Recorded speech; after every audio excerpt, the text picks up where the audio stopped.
Peace and blessings, everybody. How y'all doing today? It's me, Mike Hand, aka Rogue Spiritual. So, happy Saturday, happy Black History Month. I actually drew a picture for Black History Month.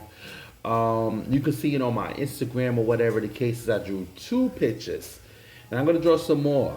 It's uplifting. The message is to uplift each other, you know, as there's many more messages behind it. So now, like I said on Instagram, my son wrote a post about if you out here exposing people, it doesn't make you a real nigga. It makes you a character, whatever. I said what I said, how God could be vengeful as well as God could be petty and cruel, whatever the case says. And then I caught the shade 5 to 10 minutes later, and because it was everybody named Mama was referencing this to how Mo Nique was name dropping people, exposing people on Shay platform that I'm over here catching 20-second clips of, whatever the case is, whatever. But you got the other bloggers telling the whole story. So let me tell you something.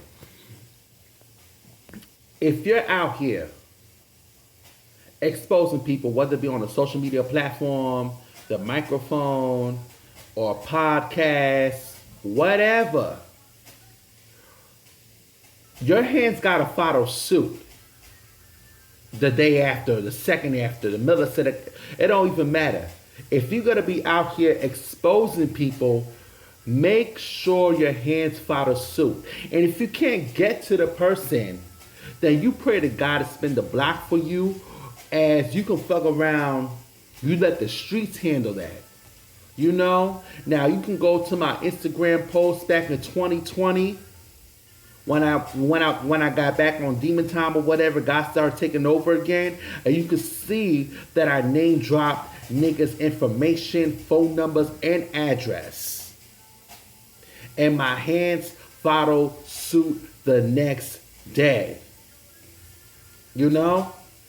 Like, and and like I said, I'm actually disappointed in you, Mo Nique, because it's like, it don't matter where you're from, but it does matter where you're from at the same time. Because it's like, the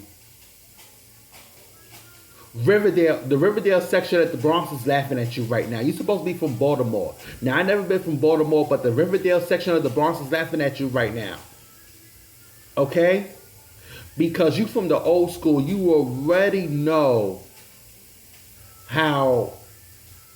You already know the rules. You already know how people are supposed to give it up or whatever the case is. And you over here going to your husband, or so I heard, you over here pointing to your husband. Yeah, say this, husband. Say something. Please say something like some type of weak broad or something, you know? And that's very disappointing, because I've seen your old clips in the old shows and the old comedy shows that you used to take down men back in the day when you was bigger. What's the difference between then and now? You know? All because you got a man. All because you got a man. So you went from a brick house to you went from a brick house to a dainty woman. Now if you got a man doing that to you, to the point that you having him solve every last one of your beef and he don't even want to be part of it, then the dick must be good. That dick must be good in order for you to go to your man every 5 seconds to co-sign the beef that you part of, the beef that you're supposed to finish. I don't care whether you start it or finish it, but you over here going to a man to co-sign a beef that you're supposed to finish. You're beefing with Tyler Perry. You're beefing with Oprah. You're beefing with Steve Harvey. Why are you going to your man? Yes, a man is supposed to be there to protect you, but if you got to fuck around and force your man to protect you, if you got to tell your man to protect you, then that screams something. A man's going to protect you regardless. But a man's not going to stand up for your bullshit neither. However, it's like a man's going to protect you regardless if it's right. Now, he's on your side, granted, but if you over here pointing to your man every 5 seconds of the interview or whatever the case is, whatever platform you on, name dropping these niggas, bitches, and everything in between, then what does that say about him? You know? But he put you in the right direction. He took you to the right path. But you over here like literally forcing him to say something. Forcing your man to say something, and he don't want to say nothing at all. He just want to feed you and fuck you. That's it. He just want to feed you and fuck you, but you over here dragging him into your beef.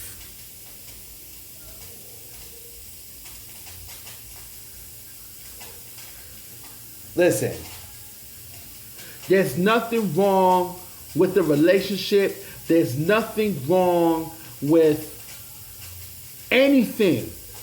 However, if you gotta fuck around and literally remind somebody that they have to protect you,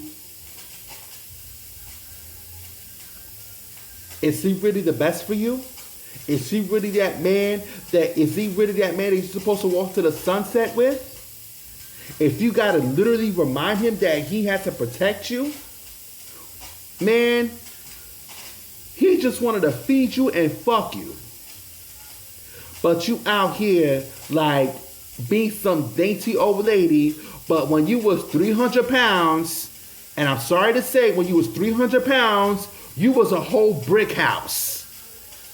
Now that you got a man, or whatever the case is, that I pray that he helped you in some retrospect. I literally pray that he did. But now that you got a man that helped you in some retrospect or whatever the case is, you became a dainty old woman. But let me tell you something. If Shorty gotta remind a man to protect her, how can she really feel like a woman? How can she feel like a well-received woman? How can she feel loved and appreciated if she gotta remind a man to protect them? If she gotta remind a man to provide, if she gotta remind a man to do this, if she gotta remind a man to do that.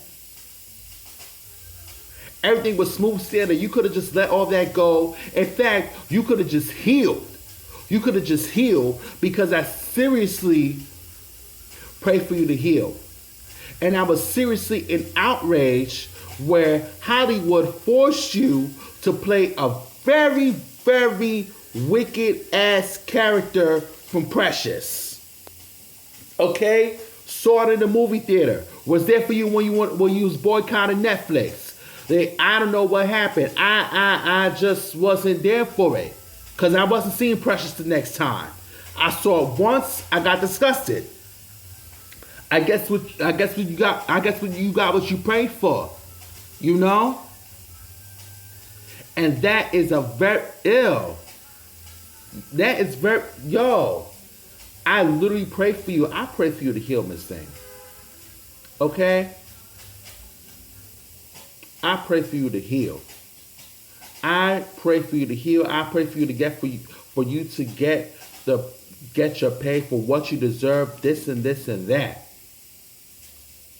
But let me tell you something once again. If you're going to be out here exposing people, name dropping them, and these are big people, by the way, then your hands need to follow suit. You need to pray to God to spin the block or whatever the case is, because clearly you can't do it by yourself if you out here reminding your man that he has to protect you. Everything would have been smooth and sailing. I get it. It's a union. I get it.